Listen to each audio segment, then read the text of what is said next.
Assalamualaikum dan salam sejahtera. Tajuk yang telah kami pilih adalah cabaran-cabaran sebagai mahasiswa ketika pandemik COVID-19 ini berlaku. Tajuk ini dipilih berdasarkan tema yang telah diberikan iaitu pandemik mengubah kehidupan. Mari kita mulakan dengan ahli yang pertama untuk membincangkan dengan lebih lanjut mengenai tajuk yang telah dipilih. Perubahan kehidupan dalam situasi pandemik sebagai mahasiswa. Golongan mahasiswa menerima impak disebabkan Perintah Kawalan Pergerakan yang diperkenalkan di Malaysia akibat penularan COVID-19. Perubahan pertama ialah pembelajaran secara talian. Menghadiri kelas secara talian bukannya satu perkara yang mudah. Ini disebabkan persekitaran yang berbeza kerana tiada gangguan akan berlaku di dewan kuliah berbanding di rumah. Mahasiswa juga akan mengalami masalah talian telefon yang menyebabkan mahasiswa tidak dapat menghadiri kelas. Seterusnya ialah mahasiswa tidak dapat jumpa pensyarah. Jika mahasiswa tidak faham topik yang diajarnya atau tidak dapat menghadiri kelas disebabkan gangguan talian, mahasiswa tidak dapat menerima penjelasan yang lebih terlanjut dengan pensyarah. Ini menyebabkan mahasiswa tertinggal pelajarannya. Selain itu adalah majlis graduasi. Disebabkan krisis COVID-19, semua acara atau majlis dihentikan sementara. Oleh itu, mahasiswa harus menunggu lama untuk menerima sijalnya kerana tiada majlis graduasi. Sebagai kesimpulan, krisis global iaitu penularan wabak COVID-19 membawa banyak perubahan dalam kehidupan seorang mahasiswa. Aktiviti yang dilakukan dalam tempoh PKP. Pada tanggal 18 Mac 2020, kerajaan telah mengumumkan Perintah Kawalan Pergerakan PKP untuk seluruh rakyat Malaysia. Ini bertujuan untuk membendung pandemik COVID-19 yang telah melanda seluruh dunia.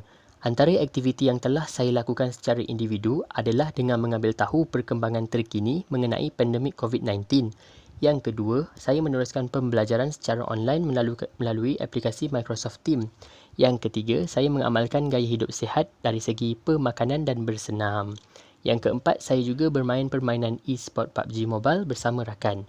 Untuk aktiviti bersama keluarga pula, yang pertama, saya meluangkan masa bersama keluarga menonton televisyen. Yang kedua, saya melaksanakan ibadah tarawih bersama keluarga di rumah.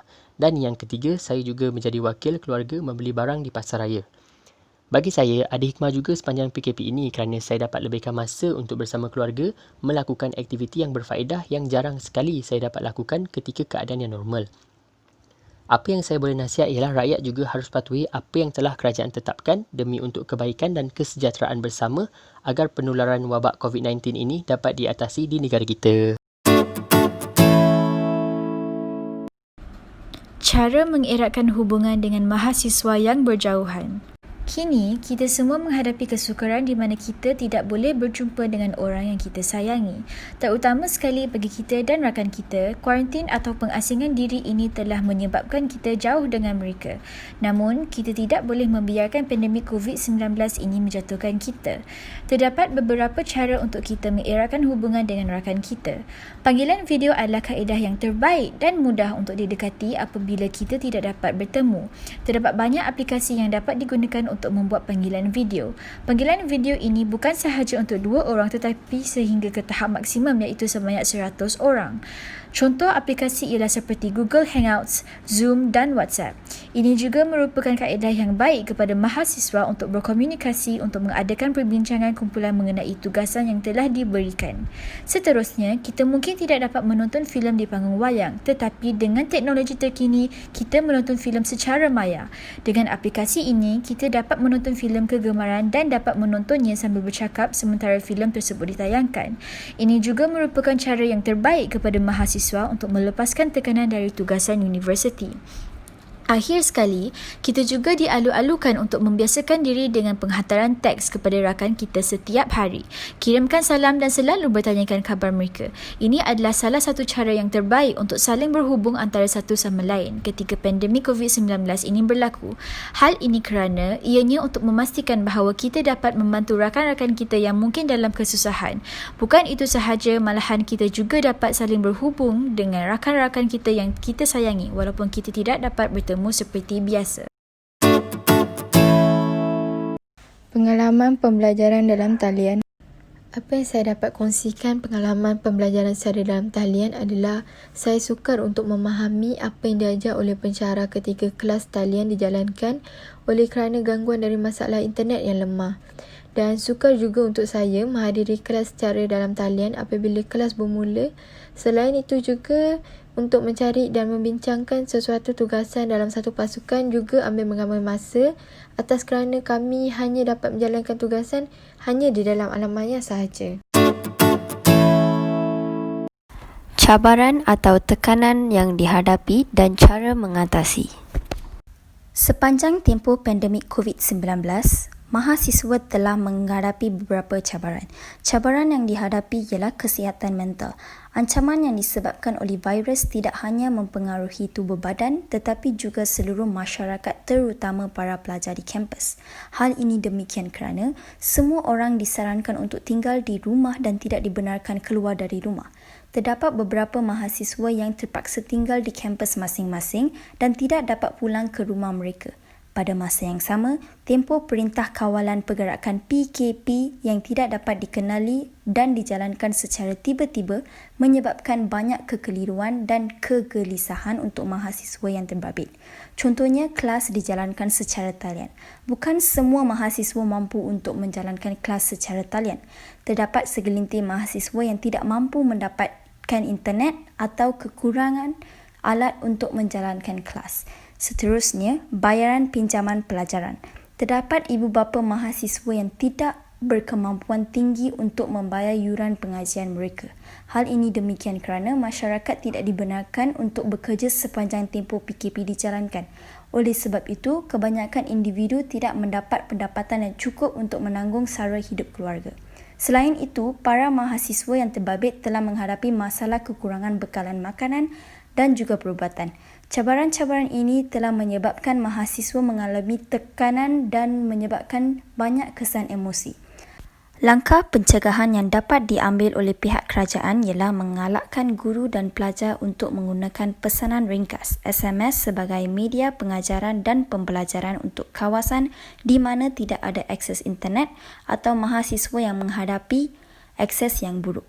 Tambahan pula, pihak kerajaan juga boleh memberi kelonggaran untuk mahasiswa yang tidak mampu membayar yuran pengajian sepanjang tempoh PKP. Manfaat yang diperoleh.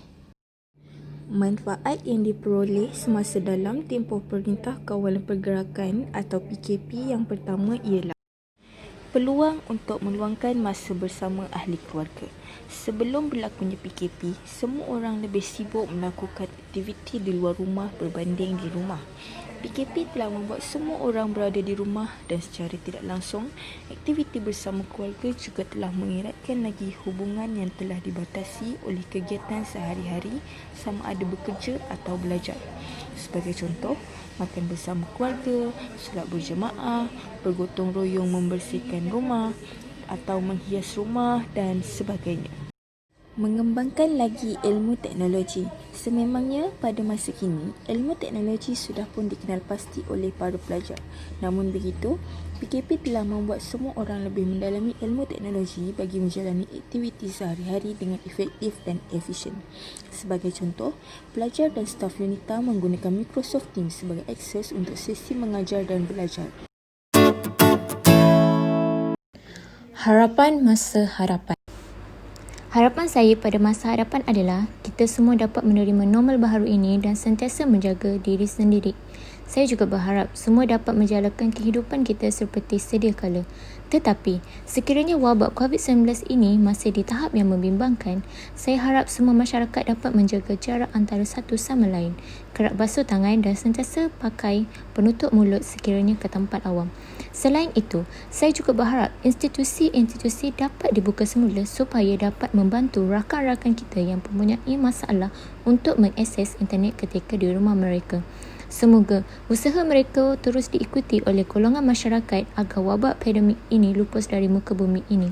Justru itu, setiap masyarakat perlu memainkan peranan bersama demi menjaga bumi tercinta kita ini. Semoga usaha dengan mengamalkan normal baharu ini menjadi panduan sehingga masa akan datang dan kekal sihat dan selamat. #kita jaga kita. Pesanan untuk semua mahasiswa. Norma baru ini sedikit sebanyak telah memberikan perubahan dalam hidup semua orang, terutama kami sebagai mahasiswa. Pesanan saya buat semua mahasiswa, bertabah dan kuatlah. Walaupun mungkin setengah dari kita menghadapi kesukaran ketika kelas secara dalam talian ini dijalankan, tetapi jadikan itu sebagai salah satu cabaran kita sebagai seorang pelajar untuk berjaya pada masa hadapan. Kita sepatutnya bersyukur kerana pandemik COVID-19 ini boleh membantu kita untuk merapatkan hubungan dengan keluarga dan rakan-rakan. Bukan itu sahaja, malahan ianya juga mampu untuk membuatkan kita lebih rapat dengan pensyarah kerana kita sering berhubung dengan mereka untuk bertanyakan soalan yang tidak difahami. Sekian sahaja daripada kumpulan kami.